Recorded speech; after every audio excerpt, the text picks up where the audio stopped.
ইন্নাল হামদালিল্লাহ নাহমাদুহু ওয়া নাস্তাঈনুহু ওয়া নাস্তাগফিরুহু ওয়া নাউযু বিল্লাহি মিন শুরুরি আনফুসিনা ومن سيئات أعمالنا من يهده الله فلا مضل له ومن يضلله فلا هادي له وأشهد أن لا إله إلا الله وحده لا شريك له وأشهد أن محمدًا عبده ورسوله أما بعد فإن خير الحديث كتاب الله وخير الهدي هدي محمد صلى الله تعالى عليه وسلم وشر الأمور محدثاتها وكل محدثة بدعة وكل بدعة ضلالة وكل ضلالة في النار أعوذ بالله من الشيطان الرجيم بسم الله الرحمن الرحيم يوم تبدل الأرض غير الأرض والسماوات وبرزوا لله الواحد القهار وقال الله تبارك وتعالى لهم فيها زفير وهم فيها لا يسمعون وقال النبي صلى الله عليه وسلم يبعث كل عبد على ما مات عليه وقال النبي صلى الله عليه وسلم يحشر الناس يوم القيامة حفاة عراة غرلا قلت يا رسول الله الرجال والنساء جميعا ينظر بعضهم إلى بعض قال يا عائشة الأمر أشد من أن ينظر إلى بعضهم لبعض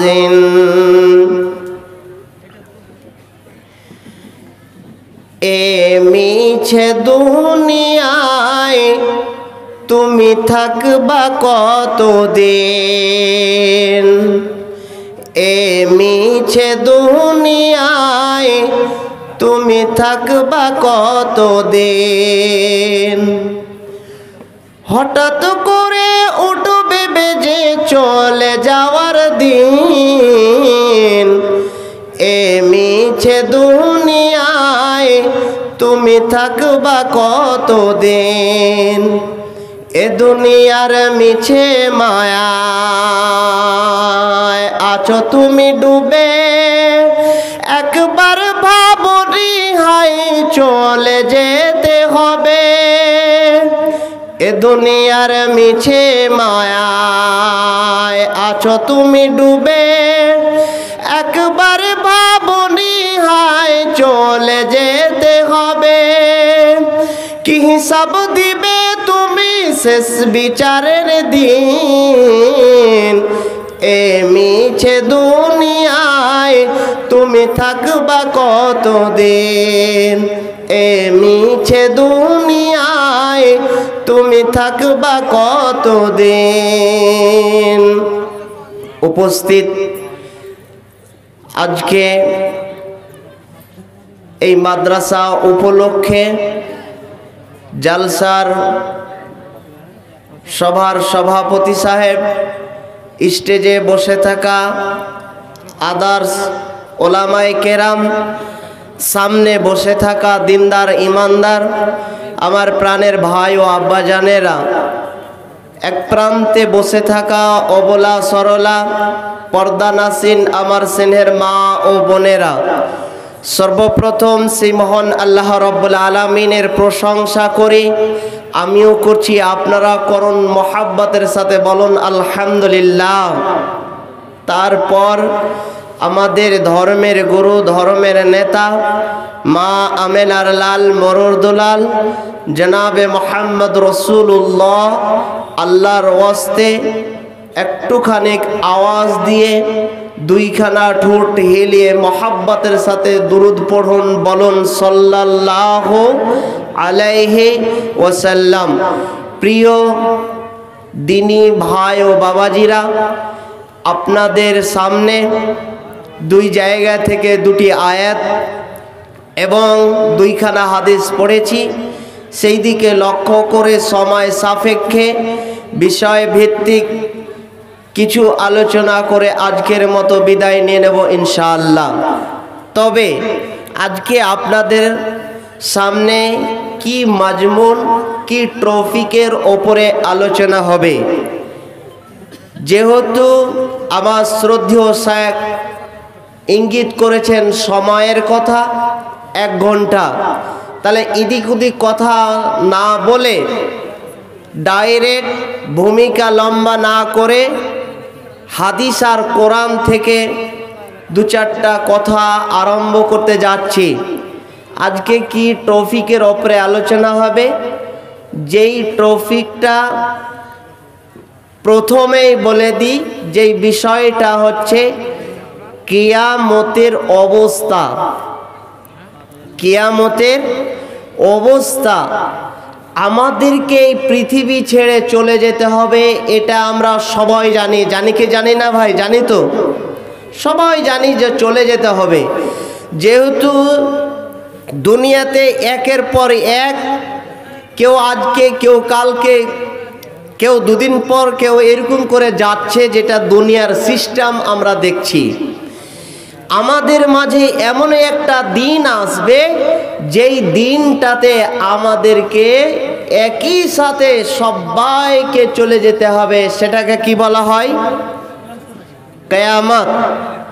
সেই কিয়ামতের দিন আমাদের পাহাড়, পর্বত, নদী, নালা যত যা আছে সব কিছু শেষ হয়ে যাবে, সেটাকে বলা হয় কিয়ামত। সেই কিয়ামত একদিন হবে আমাদের। বাবাজিরা, আজকে এই দুনিয়ার বুকে আমি আপনি সকলে খালি হাঁপাচ্ছি আর বেরিয়ে বেড়াচ্ছি 3টা জিনিসকে আমরা বেশি বেশি করে ভালোবেসে নিয়েছি বলেই। কি 3টা জিনিসকে? 1 নাম্বার, কি খাবো, কি আমরা খাবো, কি আমরা জমা করব, আর কতটা আমরা ইনকাম করব। এই 3টা জিনিস ছাড়া আর অন্য কিছু ভাবি না, খালি খাওয়া আর ইনকাম করা আর জমা করা।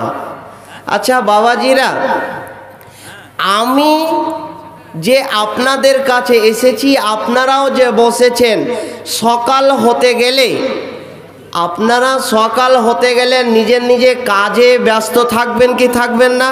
কয়েক মিনিট কথা বলেন, ব্যস্ত থাকবেন তো?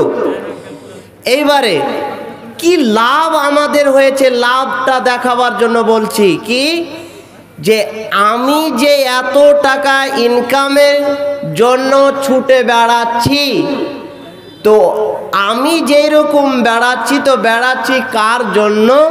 তো উত্তরটা হবে, জবাবটা হবে যে মৌলভী সাহেব আমরা ইনকাম করছি কার জন্য? কাউরের জন্য নয়, একটাই উদ্দেশ্য যে যত ইনকাম করব আমার ছেলে মেয়ে বউ বাচ্চা এরা সুখে খাবে বলে, এটাই না? তাহলে বাবাজিরা, আপনি আপনার ছেলের জন্য যেটা ভাবছেন যে কি জমা করব, কত ইনকাম করব, তাহলে আমার ছেলেরা সুখে খাবে, তাহলে আপনার তো ভাবনাটা কেউ ভেবেছিল? আপনিও তো কাউরির ছেলে ছিলেন, আপনার বাবাও তো সেটা আপনাদের জন্য ভেবেছিল। তাহলে লাভ কতটা আমাদের হয়েছে? যেমন আমার বাবা আমার জন্য, আপনার বাবা আপনাদের জন্য ভেবেছে, তেমন আমি আপনি আপনার ছেলে মেয়েদের জন্য ভাবছি, এটাই না বাবাজিরা? যেই দিন আমাদের কিয়ামতটার অবস্থার ব্যাপারে বলতে গিয়ে বুঝাচ্ছি কি, যে যেই দিন আমাদের ছেড়ে দুনিয়াটা ছেড়ে চলে যেতে হবে, এই ছেলে মেয়ে আমাদের কোনো কাজে আসবে না। কোরআন দিয়ে আমি প্রমাণ করে দিব যে কাজে আসবে কি আসবে না। তাহলে এই দুনিয়াতে কার আশায় আর কার জন্য এই দুনিয়াতে এত হাঁপিয়ে বেড়াচ্ছি, নিজের জীবনটাকে নিজের জিন্দেগিটাকে বরবাদ করছি? যেহেতু আপনি বলবেন মৌলভী সাহেব আমাদের এই এলাকার ছেলেরা খুবই ভালো, আমাদের বেটা বেটিরা খুবই ভালো, যেহেতু আমি মরে গেলে আমার ছেলে মেয়েরা আমার জন্য দান খায়রাত করবে, এটাই না ভাবছেন? তাহলে আপনি আপনাকে দিয়ে প্রশ্ন করুন না যে আজকে জলসাটা হচ্ছে, তো এত বড় একটা আয়োজন, আপনার যে বাবা কবরে শুয়ে আছেন, মা কবরে শুয়ে আছেন, নিজের খানদানের লোক কবরে শুয়ে আছেন, আপনি কয়টা টাকা দিলেন? তাহলে আস্তে আস্তে দুনিয়া খারাপ হচ্ছে, এটা তো আমরা সবাই বলি যে দুনিয়া খারাপ হচ্ছে। তাহলে দুনিয়াটা যদি খারাপ হয়, তাহলে আস্তে আস্তে দুনিয়াটা খারাপ হতে গেলে আপনি আপনাকে দিয়ে বিচার করুন না যে আজকে আমার খানদানের লোক কবরে শুয়ে আছে, আমি কতটা ভালো কাজ করছি, ভালো কাম করছি, এই ভালো কামের বিনিময়টা আমার কবরের খানদানের লোক পাচ্ছে, ওদের জন্য দোয়া করছি, কিছু করছি, তো আস্তে আস্তে আমার ছেলে মেয়েরা কি করবে?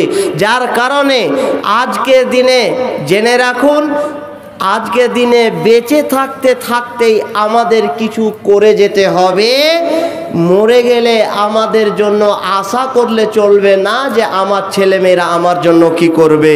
তাই রাসূল সাল্লাল্লাহু আলাইহি ওয়াসাল্লাম কি বলছেন শোনেন, আল্লাহ রাসূল কি বললেন? আল্লাহ রাসূল বলেছেন, ইয়াউমা ইউবআসু কুল্লু আবদিন আলা মা মাতা আলাইহি। আমার রাসূল বললেন, কিয়ামতের দিনে মৃত্যুর আগা পর্যন্ত, তার মানে মৌলানারা বলেছিল 3 শ্রেণীর নেকি চলমান থাকে, কিয়ামত অবধি যেতে থাকে। তার মধ্যে হলো যখন মানুষ মরে যায়, মরে যেতে গেলে 3টা আমল কিয়ামত অবধি যেতে থাকে। তার মধ্যে হলো নেক সন্তান, ভালো ছেলে, কোনো জায়গাতে মসজিদ নির্মাণ করেছেন, এমন দান খায়রাত করেছেন যেটা আপনি চোখে দেখতে পাচ্ছেন। আমার ভাই জানেনা, আমি ওই দিকটা যাচ্ছি না। আমার রাসূল সাল্লাল্লাহু আলাইহি ওয়াসাল্লাম বললেন, যখন তোমরা দুনিয়াতে বেঁচে থাকবে, ওই বেঁচে থাকা অবস্থাতে তোমরা মনে করো এটা হচ্ছে ভালো কর্ম, এটা হচ্ছে ভালো কাজ, অতএব আমাকে বেঁচে থাকতে থাকতে ভালো কর্ম করে যেতে হবে। আমার রাসূল বললেন, কিয়ামতের দিন যেই দিন মানুষকে ওঠা হবে, তার আখেরি আমলটা, তার শেষ আমলটা কি আছে, ওই আমলটা তার উঠবে, ওই আমলটা কিয়ামতের দিন সে দেখতে পাবে। তাহলে আখেরি আমল মানে শেষ আমল।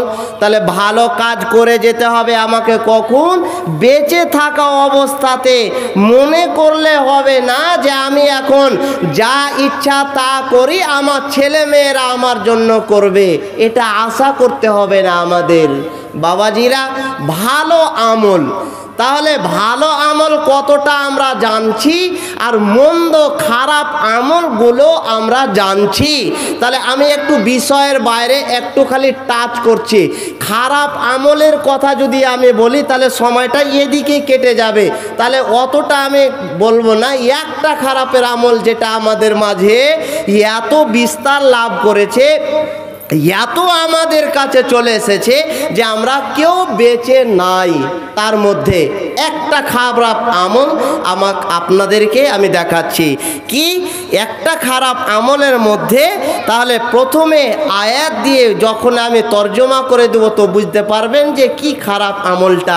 আমি নিজে থেকে একটাও কথা বলবো না ভাই, নিজে থেকে আমি একটাও কথা বলবো না আমার বাবা আর মা বোনেরা। এই আমলটা যে আছে খারাপ আমলটা একটু ভালো করে বুঝবেন, ভালো করে শুনবেন। আমার আল্লাহ রব্বুল আলামিন কি বলছেন?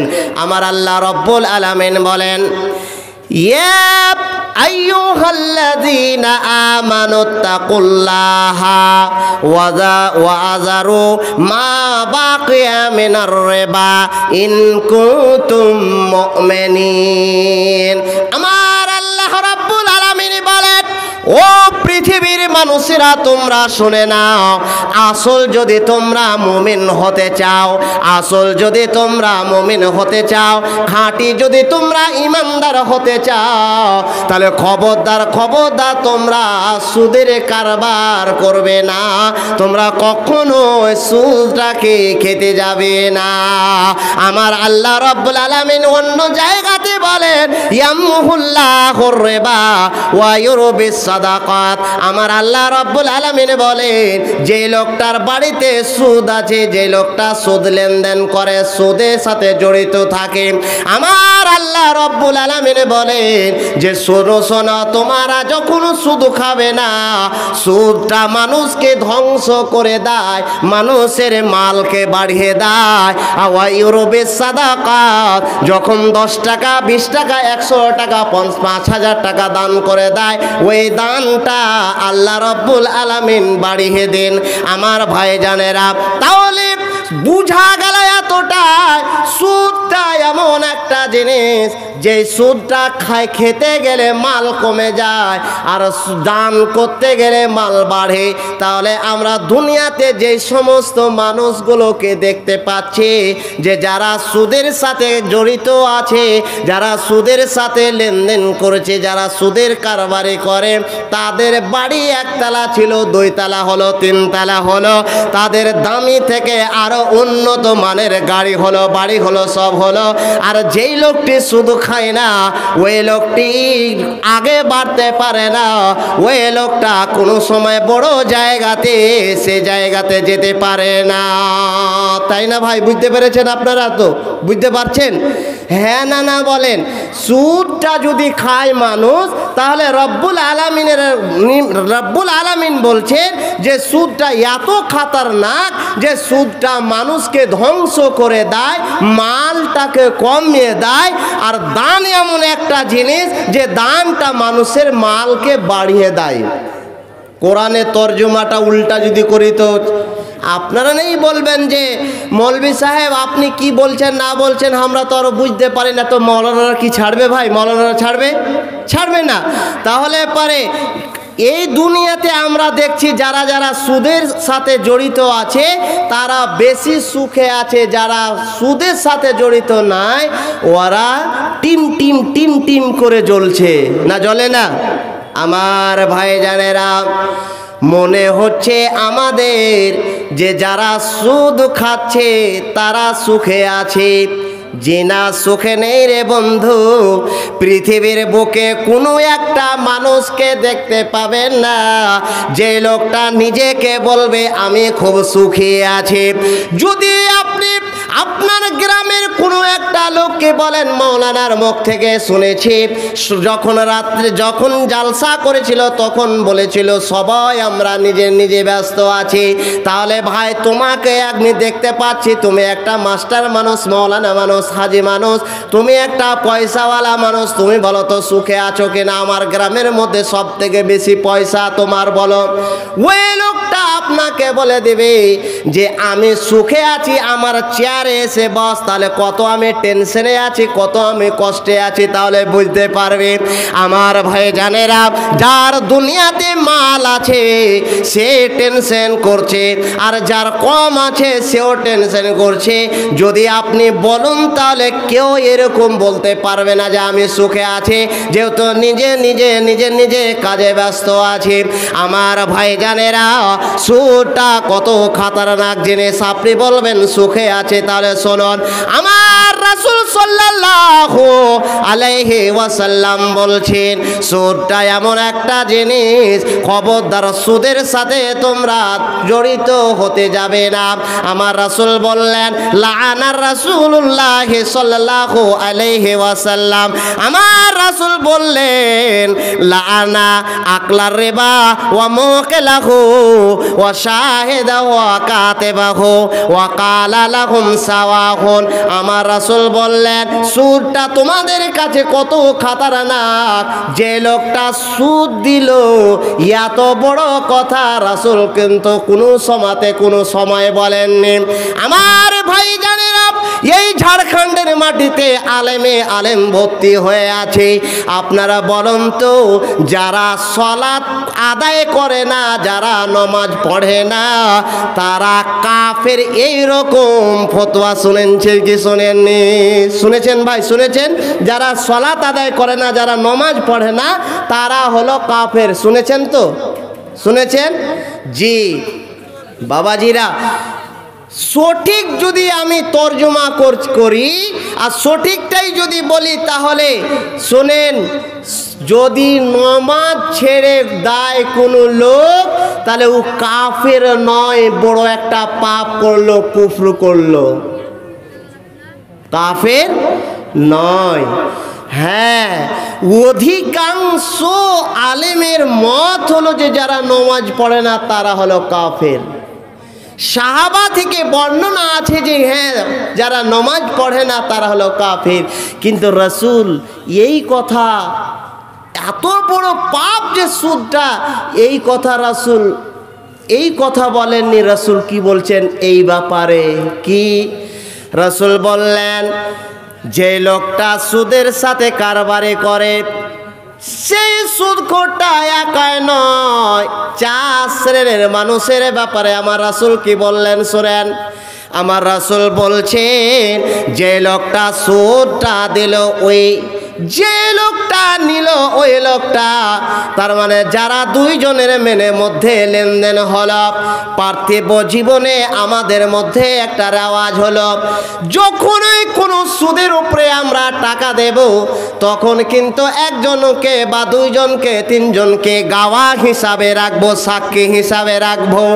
আমার ভাইজানেরা, তারপরে আমার রাসূল বললেন 3 শ্রেণীর মানুষ আর 1 শ্রেণীর মানুষ হলো, যখন তারা সাক্ষীগুলোকে, গাওয়া হিসাবে রাখবে, আবার তাদের কাছে একটা খাতা কলম, একটা শিক্ষিত ছেলেকে ডাকবে, বলে লিখে দাও চুক্তিনামা, যে এতদিনের জন্য এত টাকাতে এত টাকা লাভ, এই লাভটা দিতে হবে।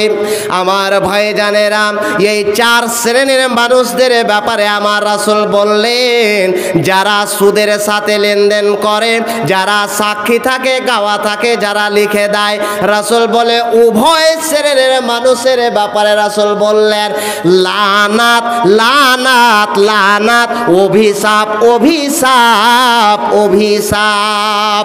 আমার ভাইজানেরা, সুদটা কত খাতারনাক জিনিস, কত বড় পাপ।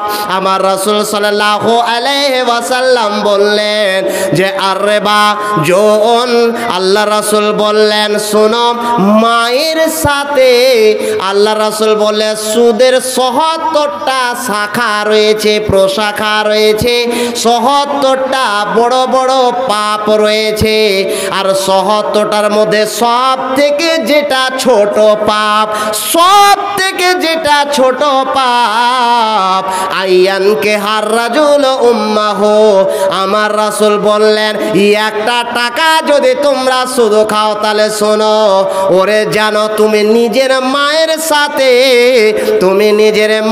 সাথে শাদী করলে, তুমি তোমার নিজের মায়ের সাথে বিবাহ করলে। মাকে বিবাহ করা যায় না না যায়? মনে নিয়ে আসা যাবে যে হ্যাঁ মাকে বিয়ে করা যাবে? মনে নিয়ে আসা যাবে? যাবে না। রাসূল বললেন যে তোমরা যদি সুদটাকে লেনদেন করো, সুদটা খাও, তো মনে করে নাও যে তুমি তোমার মায়ের সাথে যে কি করলে, বিবাহ করলে, তুমি তোমার মাকে বিবাহ করলে। বাবাজিরা, রাসূল সাল্লাল্লাহু আলাইহি ওয়াসাল্লাম তিনি যখন মেরাজে যান, মেরাজে যাওয়ার পরে জান্নাত দেখলেন, জাহান্নাম দেখলেন।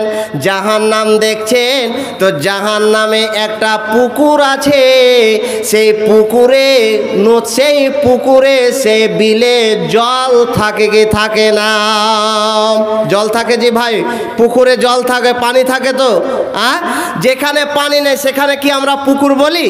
সেখানে তো আমরা বলি না পুকুর। তাহলে জল থাকে, কিন্তু না না, সেই পুকুরে জল নাই, সেই পুকুরে রক্তে ভর্তি হয়ে আছে।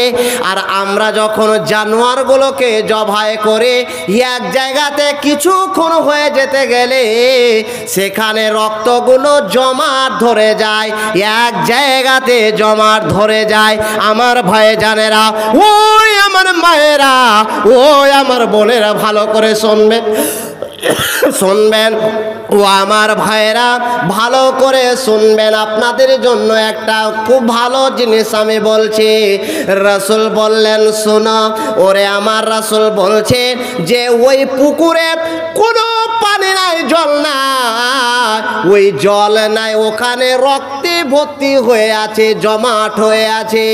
আর ওখানে একটা লোক গলা অবধি ডুবে আছে, আর গলা অবধি ডুবে আছে, আগে যেতে পারে না, পিছেও যেতে পারে না, চেষ্টা করছে জান বাঁচার জন্য। কে না চায় যে আমার জানটা বাঁচুক? যদি ফারাক্কা ব্রিজের এই দিকে যে জলটা আসে, ওখানে যদি কোনো একটা বাচ্চা, কোনো একটা লোক হাবুডুবু খায়, তাহলে সবাই আমরা বলবো এই লোকটাকে বাঁচার জন্য এটা কি পদ্ধতি অবলম্বন করা যায়, এই রাস্তাটা কেমন করে আমরা বের করব যে লোকটা বেঁচে যাবে। জানটা কে দিতে চায় রে বাবা? জানটাকে কে দিতে চায় রে বন্ধু? আমার রাসূল সাল্লাল্লাহু আলাইহি ওয়াসাল্লাম বলছেন যে আমি যেটা দেখলাম, ওই লোকটা একবার আগে দিকে যাচ্ছে, পিছে দিকে যাচ্ছে, আসার চেষ্টা করছে পুকুরের কান্দাতে, কিন্তু আসতে পারে না। আমার রাসূল জিবরিলকে বললেন, মান হাউলা ইয়া জিবরিল, হে জিবরিল বলো তো এইরকম কেন হচ্ছে সেই লোকটা, যে লোকটা আগেও আসতে পারে না, পিছনেও যেতে পারে না, এই লোকটা চেষ্টা করছে আগে আসা, তো কেন আবার পিছনে চলে যাচ্ছে? আমার রাসূলকে উত্তর দিলেন জিবরিল, ইয়া রাসূলুল্লাহ, হে আল্লাহ পাকের রাসূল শোনেন, ওই যে দেখছেন, ওই যে নদীর ধারে পুকুরের পাশে একটা লোক দাঁড়িয়ে আছে, ওই লোকটার দেখুন, আপনারা বেশি করে বুঝবেন, যেহেতু আপনাদের এলাকায় পাথরের বেশি চাষবাস হয়, বিশাল বড় পাথর, ওই পাথরখানা এইরকম ভাবে ধরে আছে। ওই লোকটা যখন কিনারায় আসার চেষ্টা করে, ওই লোকটা যখন কান্ধাতে আসে, গপ করে সে পাথরখানা তার মাথার উপরে নিক্ষেপ করে দেওয়া হয়, ওই পাথরখানা তাকে আঘাত করা হয়, ওই পাথর দেখে তাকে মারা হয়। আর যখন তার মাথার উপরে পাথরটা পড়ে যায়, তখন আবার সেই যে এখানে যাওয়ার ওখানে চলে যায়। আমার ভাইজানেরা, আমার বাবাজিরা, আমার রাসূল বললেন এইরকম তাদেরকে শাস্তি হচ্ছে কেন? আল্লাহ রাসূল বললেন, কি এরা পাপ করেছিল, এরা কি ভুল করেছিল যার কারণে এরকম শাস্তি হচ্ছে? আমার রাসূলকে বললেন, ওরে আমার রাসূলকে উত্তর দিলেন আল্লাহর রাসূল শুনেন। জিবরিল আমার রাসূলকে বললেন যে কিসের জন্য এই পুকুরটাতে রক্তে ভর্তি হয়ে আছে? কারণটা হলো এটা যে লোভ করেছিল, দুনিয়ার বুকে সুদ খেয়েছিল, সুদের সাথে জড়িত ছিল, সুদের গাওয়া দিয়েছিল, সুদকে কত টাকা লাগবে লিখে দিয়েছিল, যার কারণে এতটা রক্ত মানুষের খেয়েছে, এতটা রক্ত মানুষের খেয়েছে যে এই পুকুরটা রক্তে ভর্তি হয়ে আছে। আমার ভাই জানেরা, অনেক আলেম বলে যে আল্লাহুম্মা আমিন বলো, হ্যাঁ কি না বলেন? এটা শুনছেন তো, দেখছেন তো, আল্লাহুম্মা আমিন বলেন। জি, আল্লাহুম্মা আমিন নয়, আমার যদি বলাটা ভুল হয় আমার শ্রদ্ধেয় শেখ আবু তাহের সালাফি সাহেব আপনাদের মাঝে আছে, জিজ্ঞেস করে নেবেন। আল্লাহুম্মা আমিন নয়। যখন ইমাম আপনাদের কাছে সূরা ফাতিহা পড়ছে তো আল্লাহুম্মা আমিন পড়ছেন না আমিন বলছেন? বলুন কোনটা? আমিন বলছেন। তাহলে আমিন ওখানে যখন বলছেন তাহলে এখানে কেন আল্লাহুম্মা আমিন? আল্লাহুম্মা আমিন নয়, বলতে হবে আমিন। আমার ভাইজানেরা, যখন পাথর দিয়ে আঘাত করা হয়, যখন পাথর দিয়ে তাকে মারা হয়, তখন সাইডে জিবরিল বলছে আমি দাঁড়িয়ে আছি। যখন পাথর দিয়ে তাকে মারা হয় তখন আমার মুখ থেকে একটা শব্দ বেরিয়ে আসে, সেটা হলো আমিন, সেটা হলো আমিন, সেটা হলো আমিন। তার মানে আল্লাহ কবুল করে নাও, আল্লাহ কবুল করে নাও, আল্লাহ তুমি কবুল করে নাও। কেন আমিন আমিন বলে রে বন্ধু? এই জন্য বলা হয় যে এই লোকটা এত সুদ খেয়েছে, এত সুদ খেয়েছে, কিয়ামত অবধি তাকে এইরকম শাস্তি দেওয়া হবে, এতটা তার শাস্তি হবে, সেই শাস্তিটা চলমান থাকবে, এক সেকেন্ডের জন্য তাকে রিহাই দেওয়া হবে না। খারাপ আমল যা দেখাবার জন্য কিছু আমি সুদের ব্যাপারে কথা বললাম কি বললাম না ভাই? এইবারে আসেন আমার টপিকের ব্যাপারে। কি আমি বলেছিলাম? কিয়ামতের অবস্থা সম্পর্কে আলোচনা করব। মানুষ যে আমরা দুনিয়াতে আছি, তো কিয়ামত একদিন হবে, তো আমাদের জায়গাটা কোথায় হবে? আমাদের জায়গাটা কোথায় হবে আমি বলছি না, কোরআন খুললেই আপনি দেখতে পাবেন এই ব্যাপারে জায়গাটা কোথায় হবে। আল্লাহ পাক রব্বুল আলামিন বলছেন কি, ইয়াউমা তুবাদদালুল আরদু গায়রাল আরদি ওয়াস সামাওয়াতু ওয়া বারাজু লিল্লাহিল ওয়াহিদিল কাহার। আমার আল্লাহ রাব্বুল আলামিন বলেন, ও পৃথিবীর মানুষেরা তোমরা শুনে নাও, যেই জমিনের বুকে বসবাস করছো এই জমিনটা তোমাদের জন্য হবে না। যে আসমানের নিচে তোমরা আছো এই আসমানটাকে তোমাদের জন্য পরিবর্তন করে দেওয়া হবে। এই জমিনটা আমাদের হবে না, যে জমিনে আছি আমরা, এই জমিনটাকে পাল্টে দেওয়া হবে, পরিবর্তন করে দেওয়া হবে। যে আসমানের নিচে আছি আমরা, এই আসমানটাকে পরিবর্তন করে দেওয়া হবে। তো আমার ভাই জানেরা, এই জমিনটা কেন আমাদের